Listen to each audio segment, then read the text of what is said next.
뉴스 시작합니다. 저는 동정민입니다. 윤석열 대통령과 한동훈 국민의힘 대표의 81분간의 면담. 실제 두 사람이 나눈 대화 내용 그리고 이후 당정 관계 어떻게 되는 건지 오늘 집중해서 전해드립니다. 어제 대통령은 김건희 여사 행보와 관련해서 직접 입장을 밝힌 것으로 확인됐습니다. 지금도 활동을 줄였지만 그것마저 과하다면 더 자제하려고 한다. 이 대통령실은 여사 단독 공개 행보는 최대한 하지 않겠다면서 여사 관련해서 추가 입장을 밝히는 안도 검토 중입니다. 다만 한 대표의 요구가 아닌 대통령실 스케줄대로 하겠다는 입장입니다. 안보겸 기자입니다. 윤석열 대통령이 어제 한동훈 국민의힘 대표와의 면담에서 김건희 여사 행보 자제 의사를 밝힌 걸로 확인됐습니다. 이미 많이 자제하고 있고 앞으로도 보면 알게 될 것이라고 했다고 대통령실이 전했습니다. 한 대표가 여사 여론이 너무 안 좋다고 하자 윤 대통령은 전직 영부인의 관례에 근거해서 활동도 많이 줄였는데 그것도 과하다고 하니 더 자제하려고 한다고 말한 걸로 파악됐습니다. 논란이 된 마포대교 방문 같은 단독 공개 행보는 최대한 자제할 걸로 전해집니다. 대통령실 관계자는 봉사활동이나 선행 자리에 가더라도 비공개로 할 가능성이 크다고 말했습니다. 어제 경찰의 날 행사와 오늘 세계자원봉사대회 행사 모두 대통령 부부 참석을 검토했지만 지금은 나서지 않는 게 좋겠다는 내부 판단에 최종적으로는 대통령 혼자 참석했습니다. 해외 순방이나 외교 공개 행사에는 참석할 가능성이 큽니다. 대통령실 관계자는 한 대표가 우려하는 부분은 이미 윤 대통령과 대통령실도 잘 알고 있다며 김 여사 관련해 추가 조치 방안도 검토 중이라고 말했습니다. 다만 그 결정은 한 대표의 요구가 아닌 대통령실의 자체 판단으로 하겠다는 겁니다. 대통령실에서는 다음 달 초 제2부속실이 윤곽을 드러낼 즈음 여사 관련한 명확한 입장을 낼 거라는 관측이 나옵니다. 채널A 뉴스 안보겸입니다. 한동훈 대표는 오늘 피하지 않고 문제를 해결하겠다고 했습니다. 저희 취재 결과 한 대표 대통령이 밝힌 정도로는 여사 문제를 해소될 수 없다. 이건 국민 90%가 원하는 9대1 이슈라고 한 것으로 파악됐는데요. 특별감찰관도 속도를 내겠다고 합니다. 이 회담 후 더 강경해진 한 대표, 지금 친한계 긴급 만찬 회동을 소집했다는데요. 현장에 취재기자 나가 있습니다. 자, 백승현 기자, 예상이 없던 소집 같은데요. 뭘 논의하는 겁니까? 네, 제 뒤로 보이는 여의도의 한 식당에서 한동훈 대표와 친한계 인사들의 만찬이 진행되고 있습니다. 어제 면담 이후 한 대표가 긴급하게 소집했는데요. 조금 전 친한계 인사들 속속 도착했고요. 어제 윤 대통령과의 면담 내용을 공유하고 향후 전략을 논의할 것으로 보입니다. 한 대표, 면담 후 더 강경해진 분위기입니다. 오직 국민만 보고 민심을 따라서 피하지 않고 문제를 해결하겠습니다. 우리는 국민의 힘이 되겠습니다. 국민께 힘이 되겠습니다. 채널A 취재 결과 한 대표는 면담 뒤 대통령실이 밝힌 정도의 조치로는 해결할 수 없다. 국민들이 9대1로 원하는 이슈라고 강조한 것으로 전해집니다. 한 대표는 내일부터 윤 대통령에게도 건의했던 특별감찰관 임명 추진과 명태균 의혹과 관련된 당무감사에 속도를 낸다는 계획입니다. 국민 눈높이에 맞춰서 지적을 계속 할 겁니다. 어떻게든지 여야 합의로 특별감찰관 3명의 후보자 명단을 용산에 보내야 되지 않을까.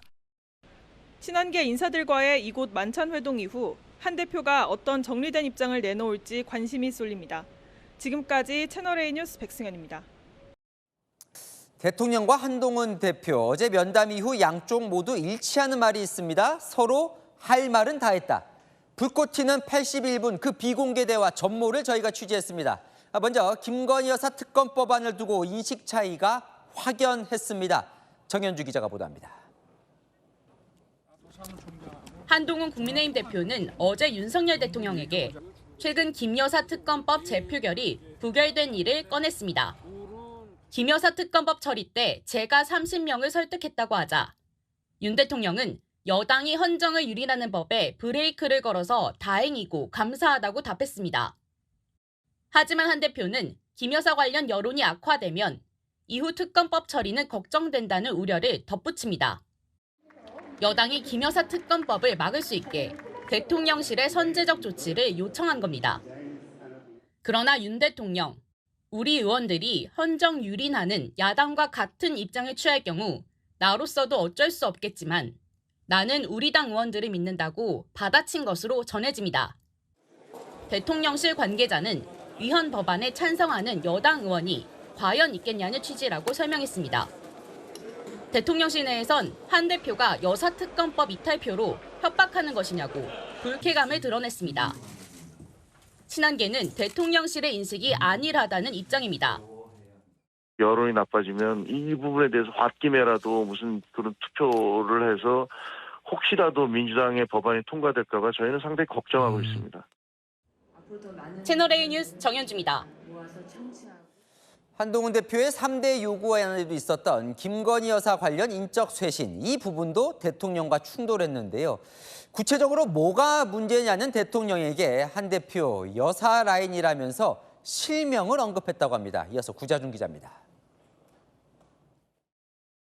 어제 회담 전 대통령실 수석들과 한동훈 대표의 산책 자리. 뒤에서 서류철을 든 사람 이기정 의전 비서관입니다. 한동훈 국민의힘 대표는 어제 회담에서 이기정 비서관을 김건희 여사 라인이라며 실명 거론한 것으로 파악됐습니다.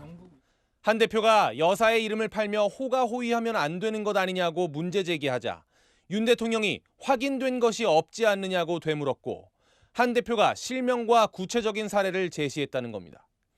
한 대표는 이 비서관을 포함해 공공기관장 내정 논란 강훈 전 정책홍보비서관, 최재혁, 김동조 비서관, 음주운전으로 논란이 된 강모 행정관 실명을 거론했습니다. 친한계는 이들을 양정철 비서실장 검토서를 흘린 배후로 지목하고 있습니다. 예, 양정철 비서실장 박영선 국무총리 적극 검토설이 나오던 그날 4월 17일입니까? 그거 말고도 한남동 또 있어요? 라인에 예. 의한 뭐 농단이라고 할까? 그런 사례가 많습니다. 윤 대통령은 인적 쇄신을 요구하는 한 대표에게 나는 문제가 있는 사람이면 정리했던 사람이라며 문제를 구체적으로 적어주면 잘 판단해보겠다고 했다고 대통령실이 전했습니다. 친한계는 한 대표의 요구를 거절한 것으로 본다는 반응입니다. 채널A 뉴스 구자준입니다. 대통령은 어제 한동훈 대표와 면담 직후 추경호 원내대표와 만난 사실이 뒤늦게 알려졌습니다. 이 추 원내대표는 김건희 여사에 대한 당내 의견을 대통령에게 전달한 것으로 전해졌습니다. 일부 중진 의원은 여사가 외부 연락을 줄여야 한다는 조언도 했다는데요. 이 자세한 내용 손인혜 기자 단독 보도 보시고 아는 기자와 80인분 전말을 살펴보겠습니다. 추경호 국민의힘 원내대표가 어제 용산에서 대통령과 만났습니다. 그리고 만찬은 저는 어제 여기 국회의원들하고 그 이후에 잠시 연락이 있어서 함께 여러분들하고 있는 자리에 제가 잠시 갔던 것이고. 채널A 취재 결과 추 원내대표는 대통령에게 김건희 여사에 대한 당내 의견을 전달한 것으로 파악됐습니다. 당 관계자는 대통령실과 당이 그동안에도 김 여사 문제를 해소하기 위한 논의를 해왔다고 했습니다. 추 원내대표는 용산에 가기 전 여러 중진 의원들에게 김 여사와 관련한 의견을 구한 것으로 전해집니다. 한 중진 의원은 주변과의 소통을 정리하기 위해 여사가 휴대전화 번호를 바꾸는 게 어떻겠느냐고 조언했다고 했습니다. 서울의 소리나 명태균 사례처럼 메시지나 전화 녹취 유출 재발을 막기 위한 취지로 해석됩니다. 한동훈 대표 측은 김 여사 문제를 당 대표가 아닌 친윤계 원내대표와 논의하겠다는 거냐며 대통령실을 비판했습니다. 채널A 뉴스 손인혜입니다.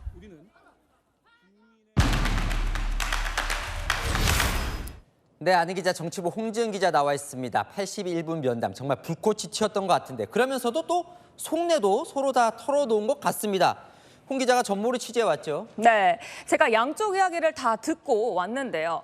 한마디로 두 사람 모두 서로 하고 싶은 말을 다 쏟아냈다고 보시면 됩니다. 겉으로는 헌정 유린 막자, 당정 하나 되자는데 공감했다지만요. 이슈마다 부딪히면서 살얼음판 같았다는 전언입니다. 역시 핵심은 이제 김건희 여사 관련된 논의인데 한 대표가 선전포고할 것처럼 3대 요구 들고 들어갔어요. 어떤 대화가 오간 겁니까? 네, 실제 취재를 해보니까요. 한 대표, 김 여사 관련 3대 요구안 싹 다 말했습니다. 그중 핵심은 김 여사 측근 정리하라, 즉 인적 쇄신이었는데요. 먼저 한 대표, 여사와 친분을 과시하면서 밖에 떠들고 다니는 이들, 그런 호가호위하는 모습 안 된다, 정리해야 한다고 했다고 해요. 윤 대통령은 이건 내가 판단할 문제다. 한 대표가 나를 잘 알지 않냐. 구체적으로 무슨 문제 있는지 이야기해달라고 했다고 합니다. 그래서 그러면 한동훈 대표가 실명을 밝혔다는 거예요? 네, 맞습니다. 한 대표 작심하고 언급했죠. 본인이 생각하는 김 여사 라인 실명을 일일이 나열했다고 합니다. 앞서 리포트에서 봤듯 이기정 의전비서관 등 10여 명 정도 된다고 하고요. 실명뿐 아니라 일부는 사례까지 언급했다는데요.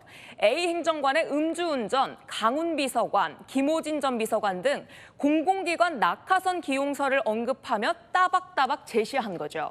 이때 윤 대통령 못 자르겠다는 취지로 답했다고 합니다. 대통령실은 뭐 문제가 있으면 언제든지 나한테 말하라 이런 입장인데 어쨌건 지금 당장의 인적 쇄신은 거절한 걸로 봐도 되겠네요. 네, 또 하나의 핵심, 김 여사 활동 중단 역시 양측 입장 팽팽히 맞섰습니다. 한 대표, 여사 여론이 너무 안 좋다며 해결 안 되면 모멘텀 찾기가 힘들다고 여사 공개 활동 중단을 요청하자 윤 대통령, 집사람은 많이 힘들어한다. 이미 많이 자제 중이지 않냐. 보면 알 거다라고 했다고 합니다. 이미 공개 활동을 줄였는데 과하다고 하니 더 자제하겠다고도 했다고 합니다. 한 대표 명태균 씨에 대해서도 단호한 대처를 요청했다는데요. 강력히 대처해야지 설명 피하면 끌려다닐 거다라고 말하자 윤 대통령 허무맹랑한 의혹이라고 반박했다고 합니다. 처음에 명 씨가 김종인 전 비대위원장을 만나야 한다고 조언하면서 만났다가 나중에는 본인이 단호하게 끊어냈지만 집사람이나 가족은 그렇게 못하는 게 아니냐 이렇게 말하면서 사실상 양해를 구했다는 겁니다. 내가 가족 문제 있으면 편하게 빠져나오려고 한 적 있냐. 장모가 감옥 간 사실까지 언급하며 진정성을 호소했다고 합니다. 자, 이 김건희 여사 특검법 두고도 충돌을 했다는 거죠. 네, 한 대표 선제적 조치 취하지 않으면 특검법 못 막는다 이러자 대통령은요. 정치적 의혹만으로 할 게 아니다. 나는 우리 당 의원을 믿는다라고 했다 합니다. 한 대표가 요구한 특별감찰관에는 여야가 협의할 문제고 북한인권재단 이사 임명과 연동된 문제라고 선을 그었다고 합니다. 어쨌든 대통령도 하고 싶은 말을 다 한 것 같습니다. 네, 윤 대통령이 가장 하고 싶었던 말 바로 이거 같은데요. 한 대표에게 어처구니 없는 의혹에 대통령실이 계속 싸우는 게 맞냐. 당도 좀 같이 싸워줬으면 좋겠다고 했다고 합니다. 그간의 섭섭함을 토로한 거죠. 그러니까 서로 다 쏟아낸 거예요. 근데 쏟아낸 이후에 지금 보면 그렇게 또 감정이 좋아 보이진 않아요. 네, 서로의 감정 많이 상한 것으로 보입니다. 먼저 한 대표 측이 화난 지점입니다. 어제 당일 즉석해서 이루어진 대통령과 추경호 원내대표 간 만찬입니다. 대표 면담에는 늦게 와서 80분간 대화하고 밥도 안 먹고 귀가하게 됐는데 그 직후에 원내대표를 따로 불러 밥 먹는다는 자체가 도리에 아니지 않냐 이런 거죠. 추 원내대표도 가지 말았어야 하는 거 아니냐 이런 섭섭함도 있습니다.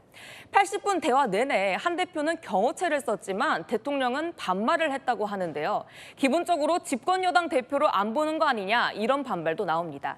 반면 대통령실은요. 면담 4시간 전 이재명 대표와의 회동 추진 사실을 공개한 거에 분노하고 있습니다. 사실상 면담을 앞두고 야당을 이용해서 협박하는 거 아니냐 이런 거죠. 앞으로 어떻게 되는 겁니까? 이제 면담은 했는데요. 네, 살얼음판 계속될 예정입니다. 일단 한 대표 내일부터 강공 모드에 더 드라이브 겁니다. 한마디로 내 갈 길 간다는 거죠. 조금 전 보셨지만 친한계 인사들 번개로 긴급회동 진행하고 있죠. 이재명 민주당 대표 만남도 추진하고 특별감찰관 추천도 속도를 낸다고 합니다. 이렇게 가다가는 여권 공멸이라는 위기감은 있는데 면담에서 오히려 두 사람 사이 거리만 확인을 했죠. 당정 간 아찔한 동거는 계속될 것으로 보입니다. 네, 잘 들었습니다. 아는 기자 홍지은 기자였습니다. 자, 이재명 민주당 대표는 다음 달 1심 선고를 앞두고 있죠. 당 차원에서 이 대표 무죄 홍보에 나서기로 했습니다.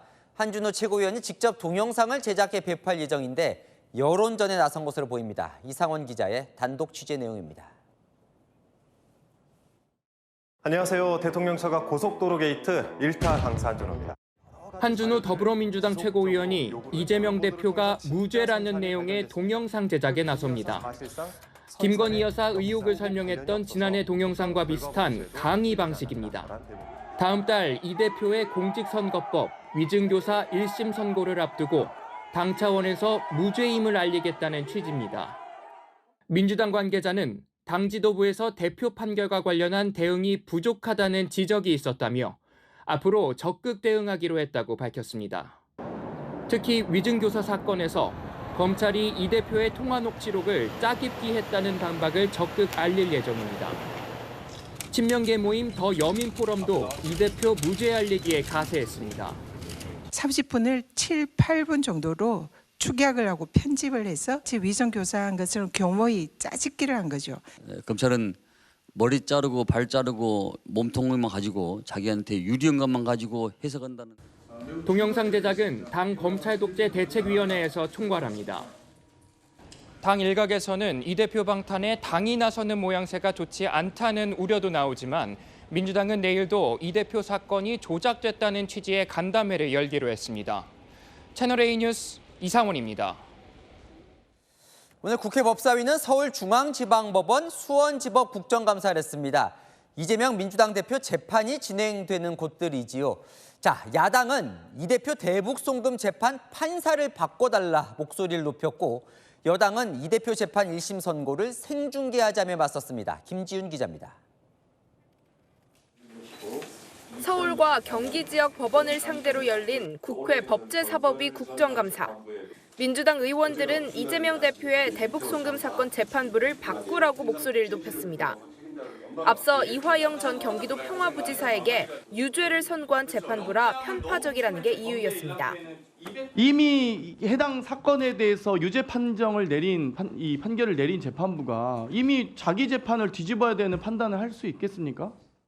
유죄의 심증을 드러냈던 재판부입니다. 근데 굳이 그 재판부가 계속 재판을 맡겼다고 고집하는 것, 그게 타당한 것인지 모르겠습니다. 담당 법원장은 재판부 교체가 불러올 공정성 논란을 우려했습니다. 공범에 대해서 재판을 했다는 이유로 특정 재판부를 배당에서 제외하면 오히려 배당의 공정성에 대한 오해를 불러올 우려가 있다고. 여당 의원들은 이 대표 재판이 늘어지고 있다며 대책을 촉구했습니다. 대장동 위례신도시 이런 지금 그 사건의 재판의 경우에도 상당 기간 지연되고 있고 이재명 피고인이 무단으로 불출석해가지고 한 길이 넘어가는 경우들도 생기고 있습니다. 이 대표의 위증교사 혐의 재판 선고를 생중계하자는 의견도 나왔습니다. 특히 녹취록이 짜집기 됐다 이런 주장을 하고 있기 때문에 본인 스스로를 위해서도 이 재판 생중계에 대해서 동의해야 된다고 저는 생각합니다. 국감이 열리는 동안 이 대표는 대장동 개발 특혜 의혹 재판에 출석했습니다. 오늘 재판 중인 법원 국감 앞두고 출석하셨는데 한 말씀 부탁드립니다. 이 대표는 다음 달 15일과 25일 각각 공직선거법 재판과 위증교사 혐의 재판 1심 선고를 앞두고 있습니다. 채널A 뉴스 김지윤입니다. 김영선 전 의원 회계 책임자였던 강혜경 씨가 이른바 명태균 리스트를 폭로했습니다. 명 씨 여론조사와 관련된 인사라며 27명 정치인 실명을 공개했는데요. 당사자들은 일제히 명백한 허위 사실이라고 반박했습니다. 박지한 기자입니다. 명태균 씨에게 여론조사를 의뢰하거나 명 씨가 관여한 여론조사로 이득을 본 정치인이 27명이라는 게 강혜경 씨 폭로 내용입니다. 나경원, 윤상현, 안철수 국민의힘 의원, 홍준표 대구시장 등 주로 여권 인사가 포함됐고 야권에서는 이현주 더불어민주당 의원, 김두관 전 경남지사 등이 포함됐습니다. 강 씨 측은 단순히 여론조사를 의뢰한 사람도 있고 모든 사람이 문제가 있는 건 아니라면서도 논란이 될 만한 인물도 포함됐다고 주장했습니다. 명태균 씨가 나 입 열면 니네 큰일 나라고 하면서 이제 처음에 초창기에 크게 일을 만들었던 그런 명단들이 있어요. 그 사람들 같은 경우에는 좀 위험한 상황일 수도 있다. 뭐 이런 주장인 것 같아요. 하지만 구체적으로 명 씨에게 언제 의뢰했는지 명 씨 의뢰로 당사자들이 어떤 이득을 본 건지는 밝히지 않았습니다. 당사자들은 일제히 반발하고 나섰습니다. 나경원, 안철수 의원은 명백한 허위 사실이라고 반박했고 윤상현 의원도 여론조사를 의뢰한 사실이 없다고 했습니다. 명태균 씨와 강모 씨가 서로 나눴다고 하는 얘기를 강모 씨의 입으로 어제 얘기하신 거 아닌가. 그렇기 때문에 거기에 신빙성에 관해서는 저는 많은 의문점을 갖고 있습니다. 이현주 의원은 관계없는 정치인을 리스트에 올려서 문제의 본질을 흐리지 말길 바란다고 했습니다. 채널A 뉴스 박지안입니다. 네, 문재인 전 대통령의 딸 문다혜 씨, 서울 영등포구에 있는 오피스텔로 불법 숙박 영업을 했다는 의혹이 제기됐는데요. 오늘 담당 구청이 직접 현장 조사에 나섰습니다. 최재원 기자가 단독 취재했습니다. 오피스텔 현관문 앞에서 구청 직원이 벨을 눌러봅니다. 하지만 현관문이 열리지도 않고 별다른 반응이 없습니다. 이 호수는 문재인 전 대통령의 딸 다혜 씨 명의로 3년 전 취득했는데 숙박 용도로 쓰이고 있는지 현장 조사를 나온 겁니다. 최근 서울 영등포구청에는 이곳을 공유 숙박업체를 통해 투숙객에게 빌려주고 있다는 민원이 접수됐습니다. 물증이나 증거 자료가 잡혀야지만 우리가 수사를 할 수 있단 말이에요. 그때는 점검을 몇 번 했는데 표현도 자료. 공유 숙박업은 외국인 관광객을 상대로 단독주택, 다가구 주택, 아파트 등에서 가능하지만 오피스텔은 업무시설이라 금지돼 있습니다. 2년 이하의 징역이나 2천만 원 이하 벌금으로 처벌받을 수도 있습니다. 경찰과 서울시에도 같은 민원이 접수됐습니다. 서울시는 법리를 살펴보고 입건 여부를 결정한다는 입장이고 경찰은 고발장이 접수되면 정식 수사에 나설 수도 있다는 방침입니다. 다혜 씨는 제주도 한림읍 소재 주택으로도 불법 숙박업을 했다는 의혹이 제기돼 제주자치경찰단이 수사를 하고 있습니다. 채널A 뉴스 최재원입니다. 이 오피스텔에 채널A 취재진이 가보니 오늘 오전까지 이곳에 머물렀던 투숙객을 만날 수 있었습니다. 이들은 오피스텔을 빌려준 측에서 누군가 물어보면 사촌동생 집에 왔다고 말하라 라고 시켰다는데요. 이어서 최다함 기자의 단독 보도입니다.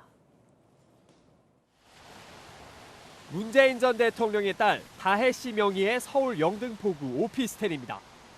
이곳에 오늘 오전까지도 투숙객이 있었던 사실이 확인됐습니다. 다혜 씨 명의 호수에서 머물다 오늘 오전 퇴실하는 투숙객을 만났습니다. 처음에는 자신들이 사촌 동생 집에 왔다고 했습니다. 혹시 에어비앤비 들어보신 거예요? 사촌 동생. 다시 한번 물었더니 2주 전쯤 공유 숙박 어플리케이션으로 1박에 10만 원대 비용으로 빌렸다고 했습니다. 이 호수를 빌려준 주인 측에서 사촌 동생 집에 왔다고 말하라고 했다는 겁니다. 사촌 동생 집이 아니고.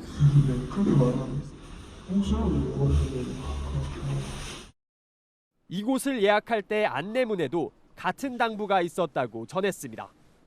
사촌 동생이라고 말하는 건 언제? 안내에 써져 있어요. 투숙객들은 이곳이 다혜 씨 명의의 오피스텔인지는 몰랐다고 했습니다.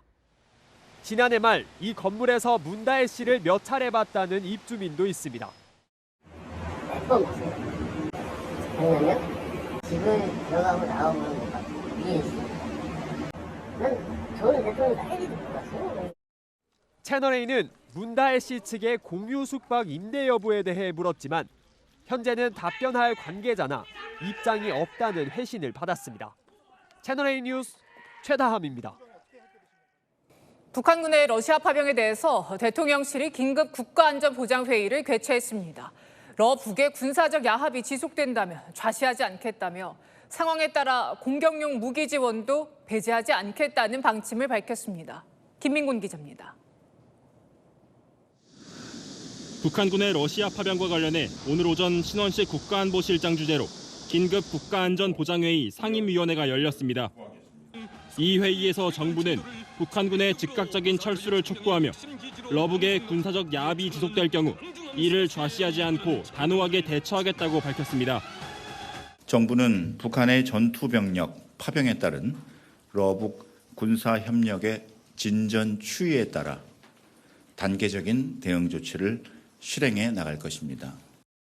대통령실 고위 관계자는 상대방, 즉 러북 측의 시나리오에 따라 외교, 경제, 군사적 조치를 대비해놓고 있다고 말했습니다. 특히 군사적 조치와 관련해 비살상 무기 지원 방침을 유지해온 것에서 벗어나 러북 군사협력이 도가 지나칠 경우 마지막 단계로 공격용 무기 지원도 고려할 수 있다고도 설명했습니다. 방어용으로는 탄도미사일 요격자산 천궁2나 단거리 지대공 유도미사일 신궁이, 공격용으로는 155mm 포탄과 휴대용 대전차 유도무기 현궁 등이 예상됩니다. 정부는 우크라이나 전쟁에 투입되는 북한군 전력 탐색이나 포로 신문을 위한 모니터링단 파견도 검토 중인 것으로 알려졌습니다. 채널A 뉴스 김민곤입니다. 북한군의 러시아 파병 증거가 속속 드러나는 가운데 우크라이나 동부 격전지에서는 북한 인공기가 펄럭이는 모습마저 포착됐습니다. 김여정 부부장은 한국과 우크라이나를 싸잡아서 비판했고 유엔 총회 북한 대표부는 북한군 파병을 근거 없는 소문이라고 부인했습니다. 박수희 기자입니다. 약 2시간 전 발표된 김여정 노동당 부부장의 대남 담화의 핵심은 한국과 우크라이나에 대한 비판입니다. 김 부부장은 핵보유국을 상대로 감행한 군사적 도발은 한국과 우크라이나의 미친 것들을 제외하고는 없을 것이라며 두 나라를 미국이 손때 묻혀 길러낸 버릇 나쁜 개들이라고 싸잡아 비난했습니다. 양국을 동시에 비판한 건 이번이 처음으로 전문가들은 우리 정부의 북한군 파견 관련 발표에 불쾌감을 드러낸 것으로 보고 있습니다. 하지만 김 부부장은 북한군의 러시아 파병 사실을 직접적으로 밝히지 않았습니다. 그럼에도 파병 관련 정황은 속속 포착되고 있습니다. 이번엔 러시아 점령지인 우크라이나 동부 도네츠크 지역에 러시아 국기와 함께 북한 인공기가 꽂혀 있는 모습이 친러시아 성향 소셜미디어 계정으로 공개되기도 했습니다. 이에 대해 유엔 안전보장이사회에 참석한 북한 측 대표부는 파병설을 반박했습니다. My delegation does not feel any need for comment on such groundless stereotype rumors aimed at smearing the image of the DPRK. 이에 대해 서방 국가들은 국제법 위반이라며 맞섰습니다. 유엔 대북제재 결의에 파병이 명시적으로 언급돼 있진 않지만 무기 및 군사협력 관련 3건에 위반될 소지가 크다는 지적도 나옵니다. 통일부 당국자는 북러 간 불법적인 무기 거래가 이뤄진 바탕에서 파병으로 이어졌는데 이러한 군사협력 전반이 유엔 안보리 결의 위반이라고 설명했습니다. 채널A 뉴스 박수희입니다. 쓰레기 풍선을 살포해온 북한, 러시아에 가서 군사용 풍선 사용법을 가르치고 있다는 현지 보도가 나왔습니다. 풍선 공격 노하우를 러시아에 공유하는 건 아닌지 우려가 나옵니다. 김용성 기자입니다. 러시아 파병된 북한군 장병 중 군사용 풍선 사용법을 훈련시키는 교관이 포함돼 있다는 현지 언론의 보도가 나왔습니다. 앞서 러시아 쿠르스크주 인근에 북한군 교관 40명이 파병됐는데 식량 없이 방치되자 이 중 18명이 지휘부를 찾기 위해 이탈한 바 있습니다. 이들은 약 이틀 뒤 이탈 지점과 60km 떨어진 곳에서 러시아군에 의해 발견됐고 곧바로 구금된 것으로 전해졌습니다. 이 장병들의 역할이 군사용 풍선 교관으로 알려지자 북한이 올해만 우리 쪽에 29차례의 쓰레기 풍선을 살포하며 쌓은 데이터와 노하우를 러시아에게 전수했을 것이란 우려가 나옵니다. 전문가들은 북한이 우리에게 주로 쓰레기를 넣어보냈지만 실제 전장에선 폭발물, 선전전당 등 다양한 시도를 할 수 있다고 보고 있습니다. 살상은 아니더라도 장애를 줌으로 인해서 전투행위를 못하도록 한다든가 화학물질 같은 거 국제적 비난을 피하는 정도로 해서 심리적 동요를 일으킬 수 있는 생각이 들고요. 미국의 자유아시아 방송은 북한이 러시아의 군대뿐 아니라 점령지 재건을 위해 러시아 건설 현장에서 일하던 북한 건설 노동자도 파견했다고 보도했습니다. 러북 밀착이 심화되면서 최정예 특수부대인 폭풍군단 같은 전투병력뿐 아니라 다양한 분야의 인력이 동원되는 것으로 보입니다. 채널A 뉴스 김용성입니다. 개그맨 이진우 씨가 불법 도박 혐의 피의자 신분으로 오늘 경찰 조사를 받았습니다. 이 씨는 도박빚 때문에 동료 연예인 등에게 돈을 빌리기도 했죠. 경찰은 이 부분을 사기로 볼 수 있는지도 들여다보고 있습니다. 김세인 기자입니다. 서울 강남경찰서 주차장에 멈춘 승용차에서 검은색 옷을 입은 개그맨 이진우 씨가 내립니다. 도박 혐의 피의자 조사를 받으려고 경찰서로 들어섭니다. 불법 도박에 빠지게 된 이유는 뭡니까? 죄송합니다. 사기 의혹에 대해서 어떻게 생각하십니까? 피해 연예인들에게 하실 말씀 없으세요? 조사 성실히 잘 받고 오겠습니다. 감사합니다. 이 씨는 지난 14일 자신의 SNS에 불법 도박을 한 사실을 밝혔습니다. 다음 날 국민신문고에는 수사하라는 민원이 접수됐고 경찰은 일단 이 씨를 도박 혐의로 입건했습니다. 오늘 조사는 3시간 동안 진행됐고 이 씨는 도박 사실에 대해서는 인정한 걸로 알려졌습니다. 제가 또 출석을 해서 조사를 받아야 된다며 그때도 성실하게 조사를 받겠습니다. 예, 다시 한번 무리 있게 해서 죄송합니다. 이 씨는 도박빚 등을 갚기 위해 동료 연예인과 대부업체 등에 돈을 빌리기도 했는데 경찰은 이 씨를 상대로 한 고소장이 접수되면 사기 혐의에 대해서도 조사한다는 방침입니다. 불법 도박을 한 기간과 횟수 등을 확인해 상습성 여부도 파악할 계획입니다. 채널A 뉴스 김세인입니다.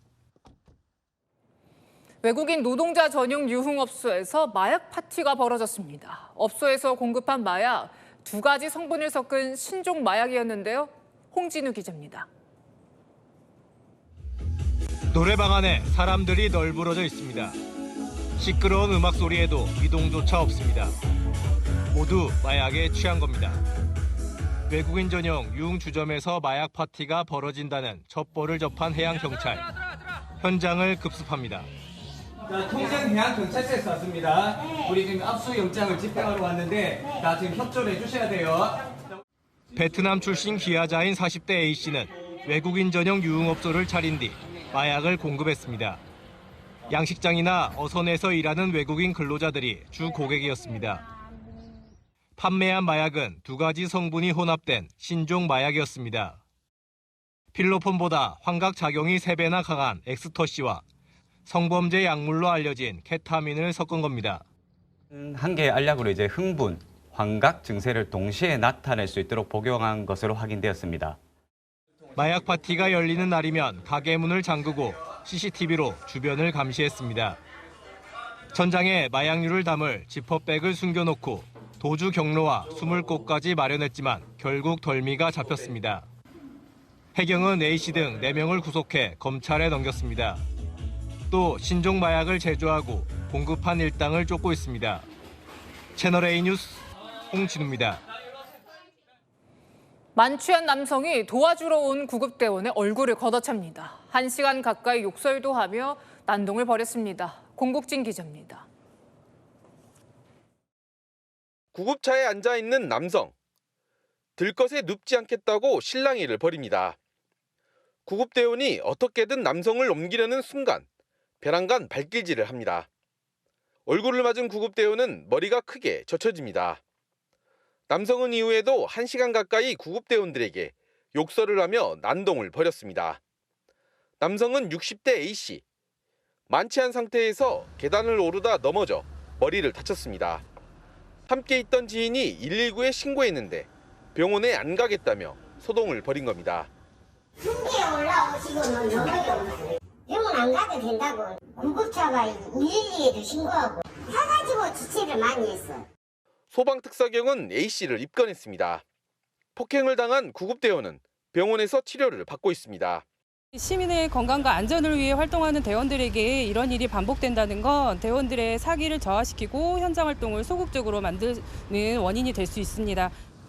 최근 5년 사이 공무 중 폭행을 당한 구급대원은 1,500명이 넘습니다. 가해자 10명 중 8명은 술에 취한 상태였습니다. 현행법상 구급대원 폭행은 5년 이하 징역이나 5천만 원 이하 벌금에 처해집니다. 채널A 뉴스 공국진입니다. 네, 한밤중 전통시장에 들어가서 불을 지른 여성이 붙잡혔습니다. 지나가던 배달기사와 시민들이 아니었다면 시장 전체가 잿더미가 될 뻔했는데 대체 왜 이런 짓을 벌였는지 경찰이 조사 중입니다. 권경문 기자입니다. 늦은 밤 전통시장에 젊은 여성이 나타납니다. 한 상점의 외벽으로 다가가더니 종이 게시물을 거칠게 뜯어냅니다. 잠시 뒤 주머니에서 꺼낸 라이터로 불을 붙입니다. 행인이 지나가도 아랑곳 않고 불을 피운 뒤 자리를 뜹니다. 불꽃이 점점 커지는 상황. 그런데 배달기사가 가던 길을 멈추고 발로 불을 밟아 끄기 시작합니다. 다른 시민도 합세해 배달기사를 돕습니다. 여성이 불을 내려 한 곳은 전통시장 소입에 있는 가게였는데요. 100여 개 점포가 모여있는 곳이라 자칫하면 큰 불로 번질 뻔했습니다. 오픈하는데 불이 탄 게 굉장히 흔적이 많이 있고 유리창에 붙어있는 모든 포스터가 다 찢어져 있더라고요. 이상하다 해가지고서 CCTV를 확인했더니 어느 여성이 불을 질렀더라고요. 경찰은 화재 발생 19시간 만에 불을 낸 여성을 체포했습니다. 여성은 피해 가게 주인과 원한은 없다고 경찰에 진술했습니다.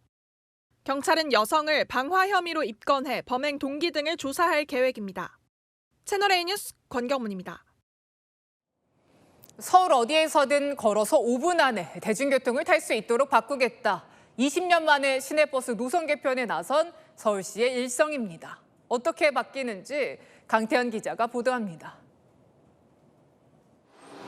서울 서대문구의 한 주택가. 주민들은 집에서 버스 정거장까지 너무 멀고 배차 간격도 길다고 하소연합니다. 여기서 버스를 타러 한참 나가. 나이 든 사람들한테는 조금 불편한 거 같아요. 버스가 몰아서 가던가 아니면 버스 정거장에 거리가 좀 멀어요. 버스 종류도 좀 적고. 서울시가 2004년 이후 처음으로 시내버스 노선을 전면 개편하기로 했습니다. 교통 소외 지역을 포함해 바뀐 교통 수요와 혼잡도에 맞춰 노선을 변경하는 등 접근성을 높이겠다는 겁니다. 누구나 5분 내에 대중교통을 이용할 수 있는 시스템을 구축토록 하겠습니다. 최장 84km를 다니는 비효율적인 장거리 노선을 줄이고 지하철 등이 새로 개통되며 노선이 겹치는 곳도 정리할 예정입니다. 노선별 특성에 따른 신개념 맞춤형 버스도 도입합니다. 고령 인구가 많은 지역이나 사회복지시설 인근같이 교통약자가 밀집된 지역은 노선이나 운행 시간을 탄력적으로 운영하는 DRT 버스를 투입합니다. 승객이 많은 노선엔 2층 버스를, 청소나 경비 노동자들이 몰리는 새벽이나 심야 시간대엔 운전기사를 구하기가 어려운 만큼 자율주행 버스를 운행하기로 했습니다. 서울시는 시민 의견 수렴 과정들을 거쳐서 오는 2026년 1월까지 개편을 완료하겠다고 밝혔습니다. 채널A 뉴스 강태현입니다. 고가의 법인 차량은 연두색 번호판을 달도록 한 지 300일 가까이 됐습니다. 하지만 이 번호판을 피하기 위한 각종 꼼수가 판을 치고 있는데요. 다시 간다 김태우 기자가 실태를 고발합니다.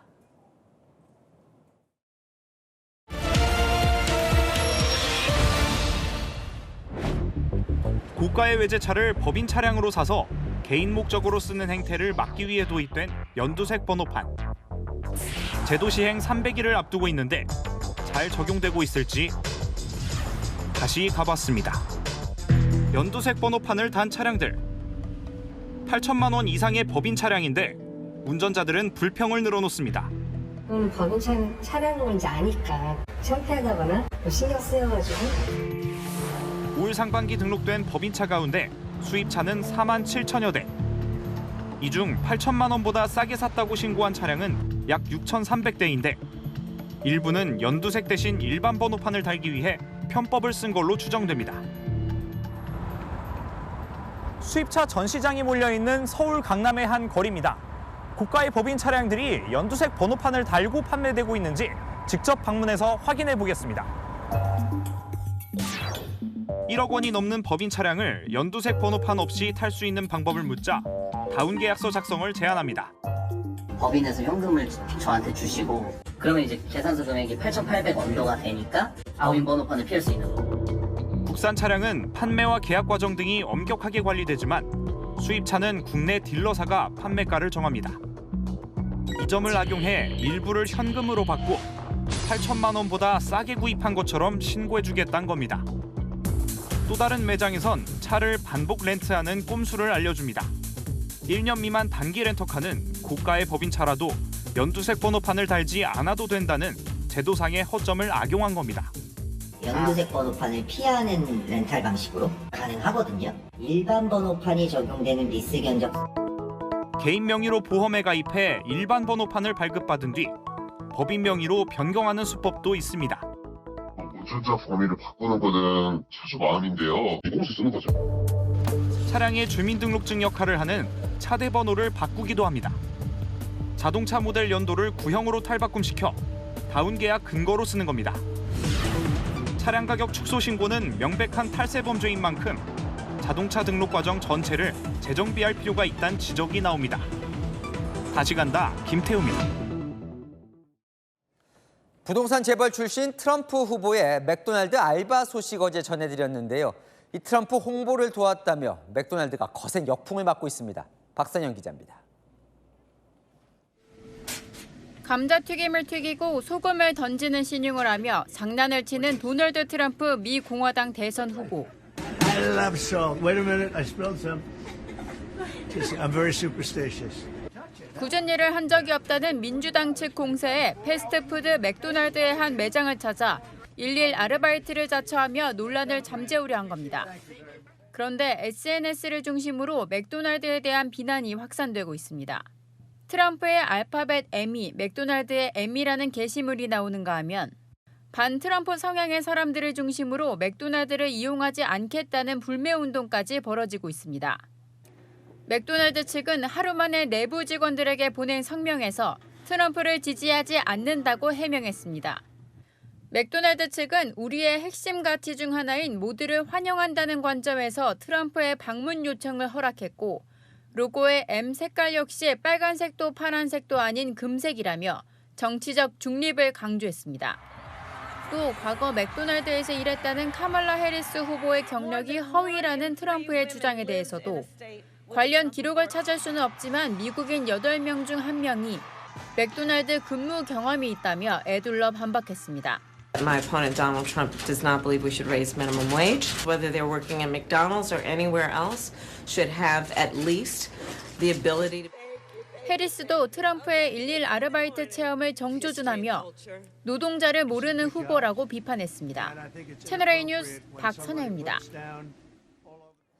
블록버스터 영화처럼 트럭 한 대가 도로를 질주합니다. 결국 사고를 내서 피해자가 중태에 빠졌는데 이 트럭을 몬 건 10대들이었습니다.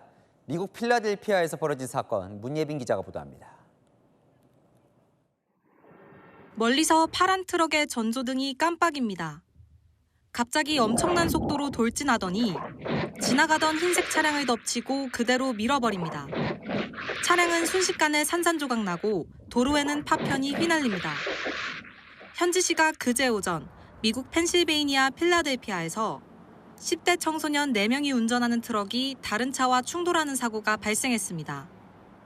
이 사고로 다른 차에 타고 있던 40대 남성 운전자는 중태에 빠진 것으로 알려졌습니다.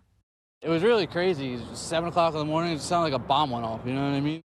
이 트럭은 다른 차량 5대 이상을 더 들이받고 멈춰섰는데 이후 10대 4명이 현장 조치도 하지 않은 채 도주하는 모습이 공개되면서 공분을 샀습니다. 현지 경찰은 용의자를 추적 중이라고 밝혔습니다.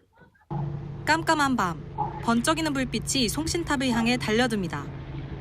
이내 섬광과 함께 굉음이 들리고 폭파합니다. 이날 텍사스주 휴스턴에서는 헬리콥터가 추락해 탑승자 4명이 전원 사망하고 송신탑이 무너졌습니다. Chemical explosion or if there was, I didn't know what had happened. So my immediate thought was just to honestly get in my car and evacuate. 현지 매체 등은 여행용 헬기로 추정된다며 국가교통안전위원회가 추락 원인을 조사 중이라고 밝혔습니다. 채널A 뉴스 문예빈입니다. 기준금리가 인하된 지 열흘이 넘었지만 부동산 시장에는 냉기만 감돌고 있습니다. 서울 강남 3구 아파트값도 주춤하는데요. 한 달 만에 5억 원이 떨어진 곳도 있습니다. 장호린 기자입니다. 서울 강남구의 아파트 단지들입니다. 한강변인데다 초역세권 입지를 갖춰 올해 초부터 매매 가격이 상승세를 이어왔습니다. 그런데 대출 한도 규제가 강화된 지난달 흐름이 바뀌었습니다. 이 아파트는 지난달 말 전용 면적 49.98제곱미터가 20억 8천만 원에 거래됐는데요. 한 달 전과 비교했을 때 24% 가까이 가격이 떨어졌습니다. 강남의 또 다른 고급 아파트는 한 달 새 매매가가 5억 원이나 하락했습니다. 최근 서울 아파트 가격을 주도했던 강남 3구의 상승세가 한풀 꺾인 모습입니다. 거래마저 줄면서 아파트 매물도 빠르게 쌓이고 있습니다. 많이 물건이 나오는 거에 비해서는 거래가 매물에 비해 의미가 있고. 강남권 갈아타기 수요가 상당 부분 소진된 데다 대출 규제 강화로 자금줄이 막힌 영향이 컸다는 분석입니다. 대출금이 다른 지역보다 좀 이렇게 많은 경향이 있어요. 대출 규제로 그게 금액이 제약을 받으면 그만큼 이제 자금 조달이 어려워지니까 그만큼 이제 거래가 줄고. 강남 3구마저 얼어붙으면서 서울 아파트 시장 위축은 당분간 지속될 전망입니다. 채널A 뉴스 장호림입니다. 주식시장에선 삼성전자 하락세가 오늘도 이어졌습니다. 연중 최저가입니다. 이 반면 같은 반도체 업종, 이 미국 엔비디아는 역대 최고가를 기록했는데요. 이렇게나 희비가 엇갈리는 이유가 뭘까요? 임종민 기자가 보도합니다.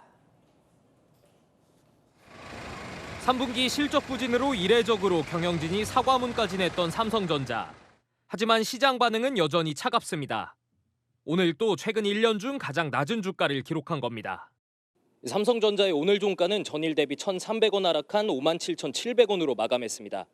연이어 제기된 위기론에 외국인은 역대 최장인 30일째 순매도를 이어갔습니다. AI 반도체와 반도체 위탁 생산인 파운드리 사업에서 입지가 좁아지면서 향후 실적 전망에 대한 우려가 반영됐다는 분석입니다.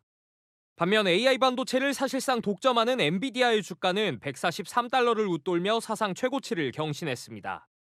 종가 기준으로 140달러를 넘은 건 엔비디아 역사상 처음입니다.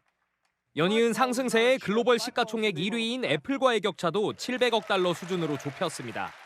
이제 경쟁사가 뚜렷하게 없고요. AMD가 최근에 또 이제 AI 칩 개발 얘기를 하잖아요. 아직은 이제 격차가 있거든요. 올 상반기만 해도 AI 열풍에 힘입어 함께 랠리를 거듭했던 한국과 미국의 반도체 업계. 하지만 반도체 겨울론이 증시를 덮친 이후 회복력에서 차이를 보이고 있습니다. 채널A 뉴스 임종민입니다. 지금 뉴스를 진행하고 있는 이곳 채널A 오픈 스튜디오, 청계천이 시작되는 곳에 있습니다. 도로명 주소는 청계천로 1인데요. 서울시가 한강공원 곳곳에 이런 도로명 주소를 붙이기로 했습니다. 이유가 뭔지 김민환 기자가 보도합니다. 휴일이면 나들이 객으로 북적이는 서울 여의도 한강공원입니다. 서울 불꽃축제 등 다양한 행사도 열리지만 정작 한강공원의 정확한 주소를 아는 사람은 없습니다.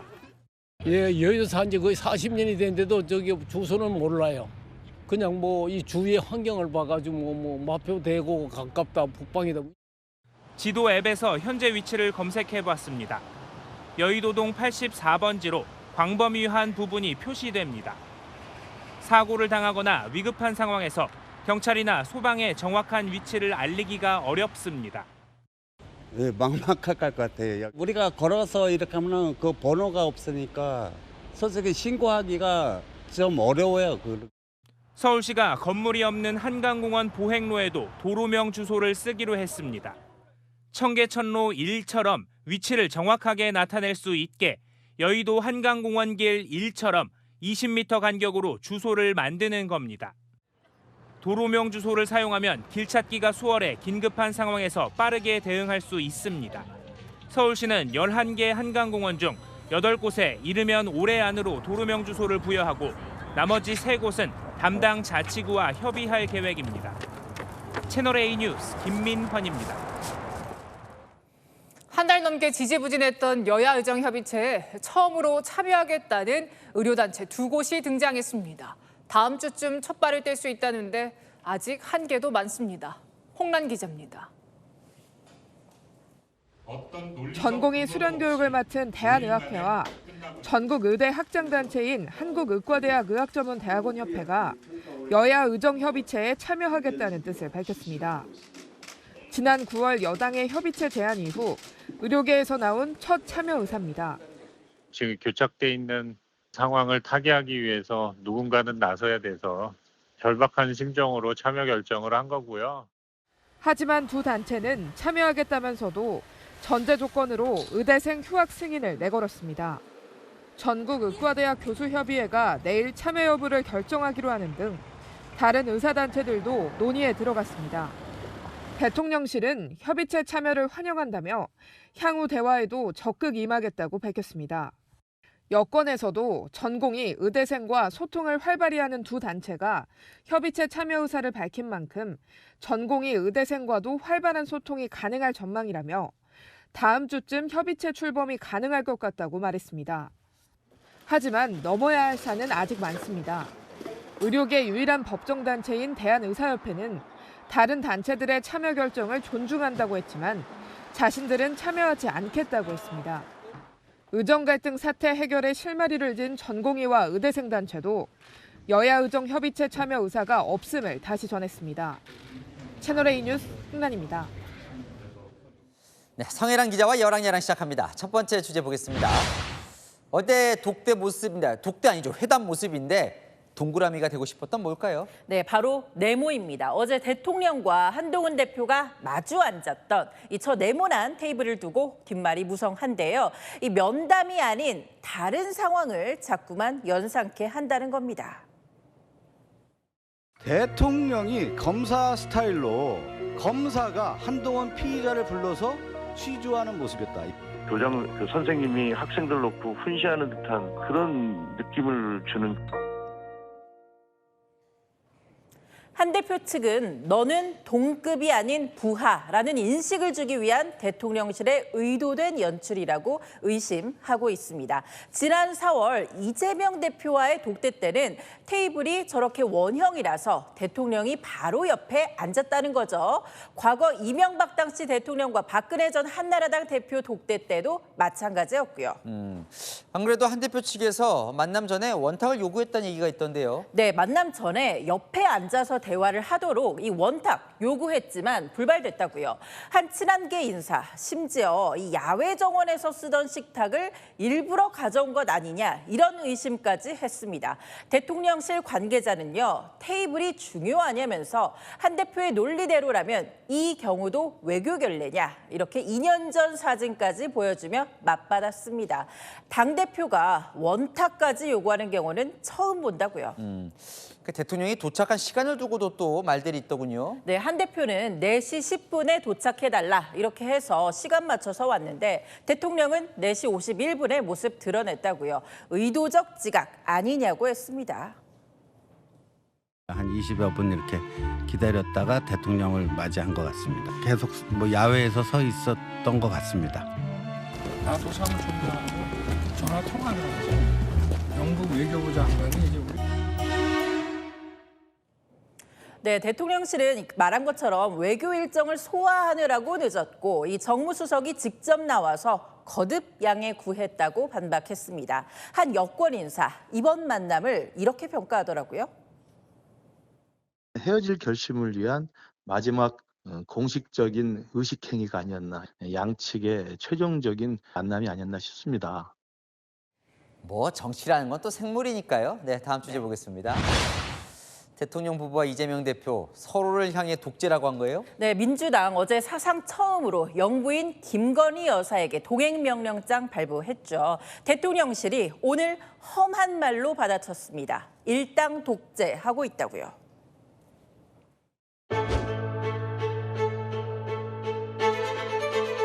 망신 주고 국감을 진흙탕에 몰아넣기 위한 일행 김건희는 국회 동행명령장을 즉각 수령하라. 의회 일당 독재의 민낯. 법적으로 권한을 행사로 하는데 이걸 막는 게 말이 됩니까, 경찰이? 당대표 방탄을 위해 저열하고 폭력적인 정치 행태에. 네, 이재명 대표까지 언급하니까 또 민주당도 뭐 가만히 있겠습니까? 네, 즉각 반박했습니다. 똑같은 말로 대받아쳤는데요. 독재는 윤 정부가 하고 있다고요. 진흙탕으로 국정을 몰고 간 김건희 여사가 스스로 반성할 일이다. 국정을 농단하고 독재의 정권의 민낯을 보여주는 행태다라고 되돌려 드립니다. 야당은 김 여사가 의도적으로 동행명령장을 수령하지 않는다며 고발하겠다는 뜻을 밝혔습니다. 이 대통령실과 야당의 방탄전이 국정감사도 뒤덮어버렸네요. 네, 지금까지 여랑야랑이었습니다. 가왕 조용필이 돌아왔습니다. 11년 만에 20집 앨범을 냈는데 위로와 응원 메시지를 앞세웠습니다. 56년 음악 인생에도 가왕은 계속 배우고 있다고 말했습니다. 이현용 기자입니다. 조용필이 두 팔 번쩍 들고 인사합니다. 앞서 발표된 4곡의 싱글과 3곡의 신곡을 담은 정규 앨범 20을 들고 11년 만에 돌아온 겁니다. 모던 록 사운드의 가성과 진성을 넘나드는 창법으로 위로와 응원을 하는 그래도 돼를 타이틀곡으로 내세웠습니다.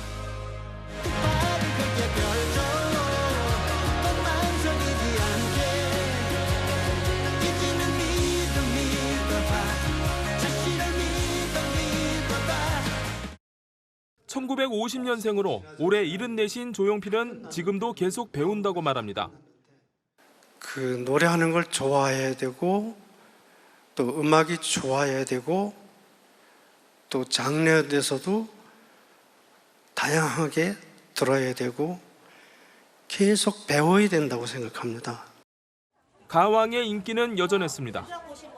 나이는 생물학적 나이일 뿐이라고 생각을 합니다. 오빠가 계속 ING 현역으로 활동을 하고 계시기 때문에 오빠가 돌아가실 때까지, 오빠가 음악을 하실 때까지는 영원히 오빠일 거라고 생각합니다. 추적추적 내리는 가을비에도 전국 각지에서 팬들이 찾아와 연신 오빠를 외쳤습니다. 오빠 20집 대박 그래도 단일 앨범 첫 100만 장, 누적 최초 1000만 장, 미국과 일본 방송 최초의 공연 등 가요계의 숱한 기록을 남겼던 조용필. 올해로 데뷔 56주년인 조용필은 이루지 못하고 끝날지라도 도전하겠다고 밝혔습니다. 아마 앨범으로서는 이것이 마지막일 것 같고 그래도 저는 계속 하고 싶습니다. 사실. 그래서 정 안 되겠다 싶으면 그때 그만두겠습니다. 그때까지 잘 부탁드리겠습니다. 채널A 뉴스 이현용입니다. 전국에 내리는 비 내일 새벽까지 이어집니다. 강원에 최대 40mm, 경기와 충북에 30mm, 그 밖에 전국에 5에서 20mm가 더 내리겠고요. 기온이 낮은 강원 산간 지역에는 눈으로 떨어질 가능성도 있습니다. 오늘 밤부터 바람이 더 강해집니다. 해안가에 초속 20m가 넘는 특보 수준의 바람이 불겠습니다. 비가 그친 뒤에는 기온이 더 내려갑니다. 먼저 내일 아침 11도 안팎에서 시작돼 한낮에도 16도 안팎에 그칠 전망입니다. 밤부터는 한 자릿수까지 뚝 떨어져서 밤사이 서리가 맺힐 수 있습니다. 내일 최저 기온 춘천 10도, 대전 12도에서 출발하겠습니다. 오늘보다 5도 낮은 겁니다. 낮 기온은 서울 16도, 대구 20도로 오늘과 비슷하겠습니다. 모레 아침 갑작스러운 추위에 대비해 두꺼운 외투를 준비해야겠고요. 주말까지 맑은 하늘이 유지되겠습니다. 날씨였습니다. 대통령과 여당 대표 어제 만나서 서로 할 말은 다 했는데요. 하지만 여전히 왜 날 안 도와주느냐, 왜 내 말 안 들어주느냐 앙금이 남아있는 듯하죠. 이 대통령과 여당 대표 감정을 앞세우기에는 너무 중요한 자리입니다. 경청하고 존중하고 신뢰하고 이게 그렇게 어려운 일일까요? 마침표 찍겠습니다. 감정보다 국정이 우선. 뉴스에 마칩니다. 감사합니다.